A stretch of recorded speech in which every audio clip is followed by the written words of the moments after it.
শুধুমাত্র নবীজির প্রতি দরুদ প্রেরণ করার আমলটাই জিকির হিসাবে সবচেয়ে বেশি করেন।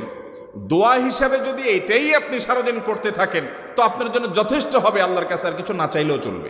দুরুদ মানে হলো নবীজির জন্য দোয়া করা।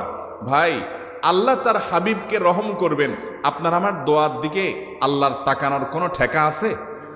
নবীজি কি আমাদের দোয়ার কোনো মুখাপেক্ষী? কিন্তু আমরা তার জন্য দোয়া করলে ওই চান্সে আল্লাহ তাআলা আমাদের প্রতি অনুগ্রহ করবেন।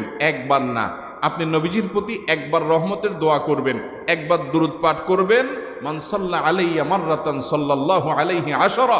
নবীজি সাল্লাল্লাহু আলাইহি সাল্লাম বলেছেন, একবার আমার জন্য তোমরা দোয়া করলে, আমার প্রতি দুরূদ পাঠ করলে, আল্লাহ তাআলা তোমাদের জীবনে 10 বার 10 জায়গায় 10 টাইমস তোমাদের উপর আল্লাহ তাআলা অনুগ্রহ করবেন।